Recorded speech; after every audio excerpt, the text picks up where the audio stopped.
कहानी की शुरुआत एक मैसेज से होती है जहां बताया जाता है कि हाइड्रोफोबिया का पहला केस लगभग 2300 बीसीई का था और जो जानवर रेबिड हो जाते हैं वो पानी को देखकर एग्रेसिव हो जाते हैं और अगर 2 दिन के अंदर इलाज ना किया जाए तो ये बीमारी ठीक नहीं होती।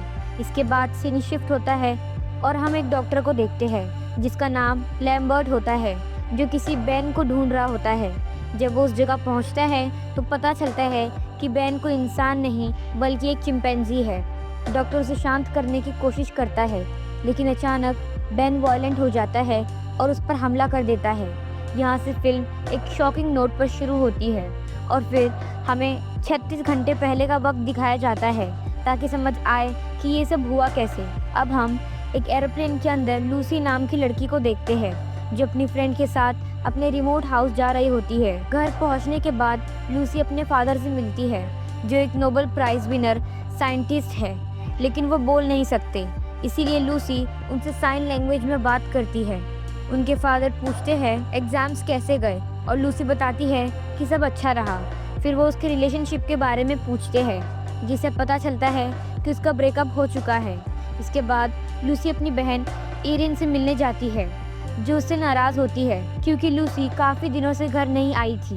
एरिन एक टैबलेट के थ्रू बात करती है जिसमें एक सॉफ्टवेयर है जो टेक्स्ट को साउंड में कन्वर्ट करता है और यहीं से हमें याद आता है शुरुआत वाला सीन। दरअसल ये टैबलेट बैन के लिए बना होता है जो इनका पेट चिंपैंजी है और काफी इंटेलिजेंट है। उसने 300 से ज्यादा वर्ड्स सीख रखे हैं और इसी टैबलेट के थ्रू कम्युनिकेट करता है। लूसी उसे एक स्टफ्ड टेडी बेयर देती है जो बैन को बहुत पसंद आता है और बैन टैबलेट के थ्रू बताता है कि वो लूसी को मिस करता था। रात में लूसी मजाक में अपनी फ्रेंड हैना को बैन से डराती है लेकिन वो समझ जाती है कि बैन उनके फैमिली मेंबर जैसा ही है। सब लोग उसे नॉर्मल और प्यार समझ रहे होते हैं लेकिन धीरे धीरे टेंशन बिल्ड होने लगती है और रात के वक्त जब हाना नीचे आती है और लूसी की माँ की फोटो देखती है तब कहानी एक अजीब और डार्क डायरेक्शन लेने लगती है। बैन को जो कुछ भी आता था वो सब लूसी की मॉम ने ही उसे सिखाया था, लेकिन अब लूसी की माँ इस दुनिया में नहीं रही थी। तभी वहाँ निक आ जाता है और हाना उसे लूसी की मॉम के बारे में पूछती है, जहाँ निक बताता है कि लूसी की माँ 1 साल पहले कैंसर की वजह से गुजर चुकी थी। थोड़ी देर बात करने के बाद निक हाना से स्मोकिंग के लिए पूछता है और वो हाँ कर देती है। हाना अकेले ही पुल एरिया में चली जाती है जो काफी लग्जूरियस और पहाड़ों के किनारे पर बना होता है। वो पुल को करीब से देखती है तभी अचानक उसके पीछे बैन आ जाता है जिसे देखकर वो घबरा जाती है। इस बार बैन का बिहेवियर नॉर्मल नहीं होता, उसके मुंह से झाग निकल रहा होता है और वो पानी को अजीब तरीके से घूर रहा होता है। वो धीरे से अपना हाथ हाना की तरफ बढ़ाता है। हाना को लगता है शायद वो हैंडशेक करना चाहता है, इसीलिए वो भी अपना हाथ आगे बढ़ा देती है, लेकिन बैन अचानक उसका हाथ पकड़कर झटके से खींच लेता है। तभी लूसी के फादर वहां आ जाते हैं और बैन तुरंत शांत हो जाता है। तभी टेक्स्ट के थ्रू लूसी के फादर हैना को समझाते हैं कि कभी कभी बैन स्ट्रेंजर्स के सामने थोड़ा वियर्ड बिहेव करता है। इसके बाद वो बैन को केज में बंद कर देते हैं जहाँ उन्हें एक मरा हुआ नेवला दिखता है। ध्यान से देखने पर पता चलता है कि उस नेवले ने बैन को काटा था। लूसी के फादर सिचुएशन को इतना सीरियस नहीं लेते, केज पर लॉक लगाकर वहां से चले जाते हैं। अगले दिन ब्रेकफास्ट टेबल पर लूसी और एरिन बैठे होते हैं। तब उनके फादर आकर उस नेवले की लाश टेबल पर रख देते हैं और बताते हैं कि इसे लैब भेजना होगा क्योंकि उसने बैन को काटा है, जिस वजह से वो थोड़ा बीमार हो गया है। लेकिन टेंशन की बात नहीं है, वो जल्दी ठीक हो जाएगा। साथ ही डॉक्टर लैम्बर्ट को बुलाने की बात करते हैं और स्ट्रिक्ट वार्निंग देते हैं कि तब तक कोई भी बैन को केज से बाहर नहीं निकालेगा। सीन फिर शिफ्ट होता है जहाँ सब दोस्त पूल में पार्टी कर रहे होते हैं। म्यूजिक, ड्रिंक्स और मस्ती चल रही होती है और तब हमें पता चलता है कि उनका घर पहाड़ों के बिल्कुल किनारे पर बना है जो सिचुएशन को और डेंजरस बना देता है। पार्टी के बाद लूसी उन लड़कों को भी मैसेज करके बुला लेती है जिनसे वो एयरप्लेन में टकराई थी। केट नाश्ता करके कम्प्लीटली आउट हो जाती है और लूसी उसे बेडरूम तक छोड़ने जाती है। दूसरी तरफ निक और हाना के बीच क्लोजनेस बढ़ने लगती है और दोनों किस करते हैं, लेकिन लूसी उन्हें देख लेती है और उसे बिल्कुल अच्छा नहीं लगता क्योंकि वो निक को पसंद करती थी और हाना से पहले ही जेलसी थी। अब उसकी नफरत और बढ़ जाती है। इसी बीच हम डॉक्टर लैम्बर्ट को देखते हैं जो बेन को चेक करने आता है और यही वो मोमेंट होता है जो मूवी के स्टार्टिंग सीन से कनेक्ट होता है। डॉक्टर केज का दरवाज़ा खोलकर अंदर जाता है, लेकिन अब बेन पहले जैसा नहीं रहा होता। उसकी आंखों में अजीब सी अग्रेशन होती है और रात का माहौल धीरे धीरे और ज़्यादा खौफनाक बनने लगता है। सीन फिर रात की तरफ शिफ्ट होता है, जहाँ आधी रात को केट की नींद खुल जाती है और वो हॉल में आ जाती है। डाइनिंग टेबल पर उसे बेन का टेडी बेयर रखा हुआ दिखता है, तो वहाँ पहले नहीं था। वो धीरे धीरे उस स्टफ्ड बेयर के पास जाती है और उसे लगता है शायद हैना उसके साथ मजाक कर रही है, लेकिन तभी अचानक वहाँ बेन आ जाता है। केट थोड़ा ऑकवर्ड सा मुस्कुराकर उससे पूछती है कि वो यहाँ क्या कर रहा है, लेकिन इस बार बेन बिल्कुल अलग लग रहा होता है।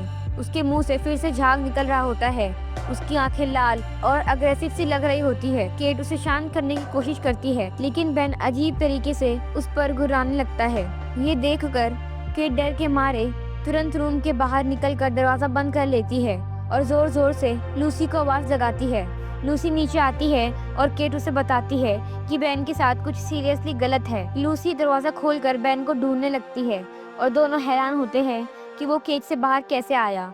लेकिन हमें पता है कि जब बेन ने डॉक्टर लैम्बर्ट पर हमला किया होगा तब केज का दरवाजा खुला रह गया होगा। लूसी को वही टेडी बेयर मिलता है जिस पर खून लगा होता है और ये देखकर वो सच में घबरा जाती है।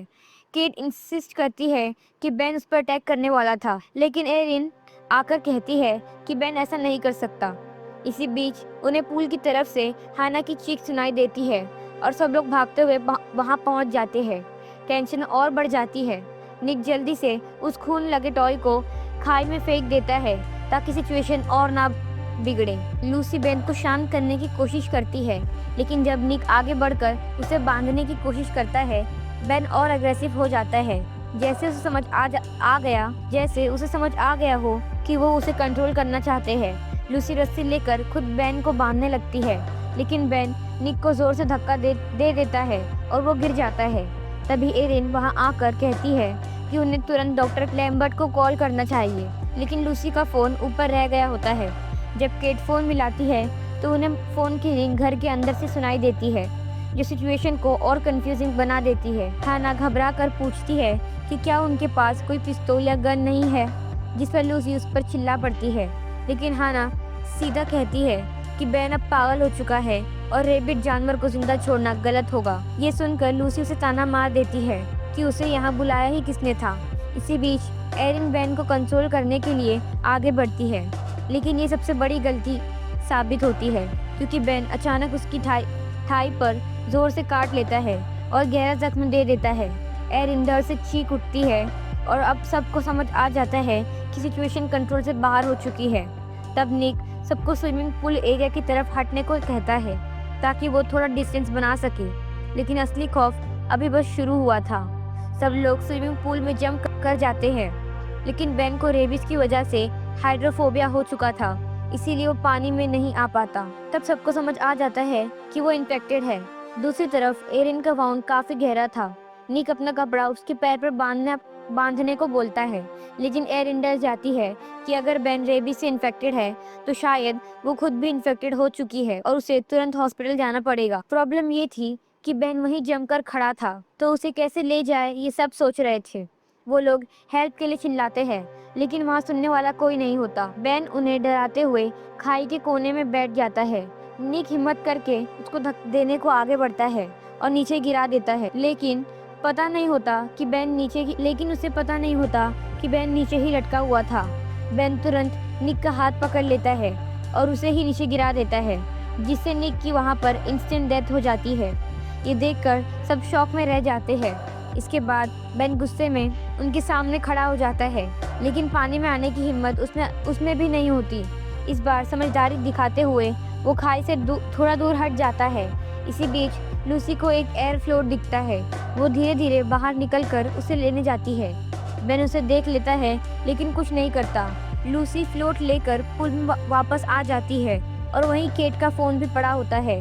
वो फ़ोन लेने जाती है, लेकिन जैसे ही उठाती है कॉल आ जाता है और बेन फिर से अग्रेसिव हो जाता है। केट उसका ध्यान भटकाती है और लूसी फ़ोन लेकर पुल में जंप करती है। वो लोग उन लड़कों को कॉल करते हैं जो उनसे एयरप्लेन में मिले थे और उनसे हेल्प मांगते हैं, लेकिन वो मजाक बनाते हैं। हाना गुस्सा हो जाती है और उन्हें डांटने लगती है। तभी बेन हाना के बाल पकड़ लेता है, जिससे फोन पानी में गिर जाता है और वो उसके बालों के साथ थोड़ी सी स्किन भी नोच लेता है। जो सीन काफी डिस्टर्बिंग था। उसके बाद केट फोन निकाल कर दोबारा कॉल ट्राई करने लगती है। टैबलेट के जरिए वो बोलता है कि बेन चला गया है और यहाँ लूसी को भी एहसास हो जाता है कि जो उनके सामने है वो अब पहले वाला बेन नहीं रहा। मीनवाइल हम लूसी के डैड को देखते हैं जो अपने फ्रेंड्स के बीच होते हैं। तभी उन्हें लैब में काम करने वाली मैरी का कॉल आता है। लूसी के फादर ने उसी लैब में उस मंगूस पर एक्सपेरिमेंट किए थे। इसी वजह से सिचुएशन और सीरियस हो जाती है। वो तुरंत लूसी को कॉल करते हैं, लेकिन फ़ोन ऊपर पड़ा होता है और ये लोग स्विमिंग पूल के अंदर फंसे हुए होते हैं। थोड़ी देर बाद वो देखते हैं कि पूल के आसपास बेन कहीं नहीं दिख रहा और उन्हें जल्दी से एरिन को हॉस्पिटल ले जाना होगा, वरना रेबीज फैलने के बाद उसे बचाना लगभग नामुमकिन हो सकता है। लूसी और केट पुल से बाहर निकलते हैं, जबकि हैना और एरिन पुल में ही रहते हैं। दोनों हॉल में पहुंचते हैं लूसी का फ़ोन लेने के लिए, जो उन्हें मिल भी जाता है, लेकिन तभी गलती से उनका पैर टीवी रिमोट पर पड़ जाता है और टीवी ऑन हो जाता है, जिसमें डोरा द एक्सप्लोरर चलने लगता है। अचानक उन्हें बेन की आवाज़ सुनाई देती है और वो जल्दी से वार्डरोब में छुप जाते हैं। बेन वहां आकर वार्डरोब चेक करता है, लेकिन दोनों नीचे बैठे थे, जिसकी वजह से उसकी नज़र से बच जाते हैं। फिर बेन डोरा द एक्सप्लोरर देखने लगता है, लेकिन शायद उसे कार्टून पसंद नहीं आता और वो गुस्से में टीवी तोड़ देता है। उसका अग्रेसिव बिहेवियर देखकर लूसी और केट डर जाते हैं और गलती से वार्डरोब का सामान गिरा देते हैं, जिससे बेन को शक हो जाता है कि वहाँ कोई है। वो वार्डरोब तोड़ने लगता है, लेकिन फिर भी उसे वो नज़र नहीं आते क्योंकि वो नीचे झुककर छुपे होते हैं। कुछ देर बाद बेन वहाँ से चला जाता है और दोनों बाहर निकलकर फ़ोन ले लेते हैं, लेकिन बेन काफ़ी इंटेलिजेंट था। वो उनके बिल्कुल पीछे ही होता है और अपने टैबलेट से बोलता है कि लूसी बुरी है और तुरंत उस पर अटैक कर देता है। केट हिम्मत दिखाते हुए लूसी को बचा लेती है और बेन को ज़ोर से साइड कर देती है। दोनों हॉल से बाहर निकलकर डोर बंद कर देते हैं, लेकिन ये चिंपैंजी काफ़ी इंटेलिजेंट होता है। वो डोर खोलने की कोशिश करता है। जब लूसी और केट बाहर से डोर पकड़ कर रोक रहे होते हैं, तब बेन रन अप लेकर डोर का ग्लास तोड़ देता है और उनके पीछे पड़ जाता है। इसी बीच केट सीढ़ियों से गिर जाती है और बेन के हाथ लग जाती है, जबकि लूसी आगे बढ़ जाती है और लूसी आगे बढ़ती है, लेकिन तभी उसे केट की आवाज़ सुनाई देती है और वो तुरंत वापस आती है। पर उसके सामने ही बेन केट का सर क्रश कर देता है और उसे मार देता है। अभी चिंपैंजी पूरी तरह से अनकंट्रोलेबल और बहुत ही अग्रेसिव हो चुका था और ये सब देखकर लूसी कम्प्लीटली टूट जाती है, लेकिन उस वक्त भागना ही एक ऑप्शन था। बेन उसके पीछे पड़ जाता है। तब हाना पुल से बाहर निकलकर बेन के गले में रस्सी बांध देती है। उसे लगता है कि वो उसे कंट्रोल कर लेगी, लेकिन जैसे ही बेन उसकी तरफ घूरता है, उसके होश उड़ जाते हैं। दोनों रस्सी पकड़कर पूल में कूद जाते हैं और उसे नीचे खींचने की कोशिश करते हैं, लेकिन बेन खुद को छुड़ा लेता है। सीन शिफ्ट होता है उन दोनों लड़कों पर जो लूसी को एयरप्लेन में मिले थे। उनका नाम ड्रेव और ब्रैड था। दोनों घर में लड़कियों को ढूंढने लगते हैं, लेकिन कोई नहीं मिलता और फिर अलग हो जाते हैं। ड्रेव लूसी के बेडरूम में पहुंचता है और उसका बेड पर आराम करते हुए एक फोटो देखता है जिसमें बेन की तस्वीर होती है। तभी अचानक बेन उसके सामने आ जाता है। बेन उस पर हमला कर देता है और उसे ब्रूटली मार देता है। दूसरी तरफ ब्रैड को हाना और लूसी देख लेते हैं और उसे इशारा करते हैं कि वो चिंपैंजी से बचकर रहे, लेकिन उसे कुछ समझ नहीं आता। थोड़ी देर बाद उसे ड्रू की लाश का हिस्सा मिलता है जो बेन ने फेंका होता है और समझने से पहले ही बेन उसे भी पकड़ लेता है। इसी बीच हैना पुल से बाहर आती है और जब बेन बिजी होता है तो वो ब्रैड की कार की चाबी लेकर भाग जाती है और जल्दी से कार में बैठ जाती है, जहाँ उसे लगता है कि वो अब सेफ है। लेकिन उसे पता चलता है कि वो गलत कार में बैठी थी। चाबी दूसरी कार की थी।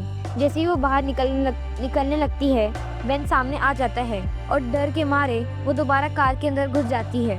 इस बार जिस कार में हैना होती है उसकी चाबी बेन के पास होती है और वो कार को बाहर से लॉक कर देता है।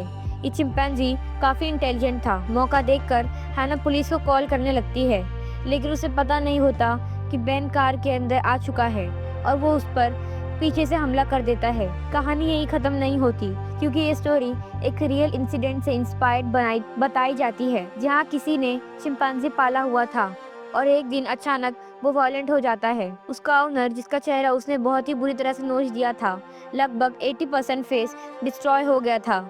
मीनवाइल लूसी और एरन अभी भी पुल में थे और लूसी जैसे ही बाहर आती है, सबसे पहले अपनी फ्रेंड केट की डेड बॉडी देखकर टूट जाती है। लेकिन सिचुएशन कंट्रोल करने के लिए वो बेन का ध्यान अपनी तरफ करके उसे दूसरे रूम में ले जाती है। वहाँ बेन थोड़ा शांत होता हुआ लगता है और लूसी की तरफ हाथ बढ़ाता है, जिससे लूसी को एक पल के लिए लगता है कि शायद बेन नॉर्मल हो गया है। लेकिन अगले ही सेकंड वो उसका हाथ जोर से मोड़ देता है। लूसी किसी तरह खुद को छुड़ाकर बेड के नीचे घुस जाती है। तभी एरन आकर बेन का टेंशन अपनी तरफ कर लेती है। बेन एरन के बैग को फाड़ देता है और इसी बीच लूसी के डैड ड्रू की बॉडी देखकर समझ जाते हैं कि बेन पूरी तरह से वायलेंट हो चुका है। दोनों बहन बेन से बचकर भागने की कोशिश कर रहे होते हैं कि तभी उनके फादर बीच में आकर बेन से भिड़ जाते हैं। दोनों के बीच का स्ट्रगल काफी इंटेंस होता है और काफी देर तक चलता है और आखिरकार उनके फादर बेन को स्टेप करके गिरा देते हैं।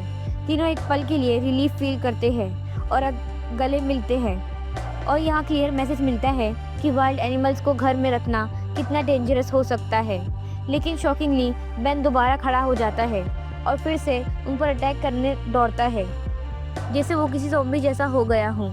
इस बार लूसी अपनी बहन और फादर को साइड करती है और बेन के साथ नीचे गिरने लगती है, लेकिन उसके फादर तुरंत उसका हाथ पकड़ लेते हैं। लूसी बच जाती है, जबकि बेन नीचे गिरकर एक नुकीली लकड़ी पर जा टकराता है और इस बार वो वहीं ख़त्म हो जाता है। अब फाइनली तीनों सच में चैन से सांस लेते हैं। सीन शिफ्ट होता है जहाँ एरिन को हॉस्पिटल में ले जाया जा रहा होता है और उनके फादर उसे तसल्ली देते हैं कि वो ठीक हो जाएगी। तभी लूसी को बेन के टैबलेट की आवाज़ सुनाई देती है, जो कहता है लूसी बुरी है, लेकिन असल में वो टैबलेट पुलिस के पास होता है, जिससे लूसी को समझ आ जाता है कि सब खत्म हो चुका है। और इसी के साथ प्राइमेट मूवी यहाँ एंड हो जाती है।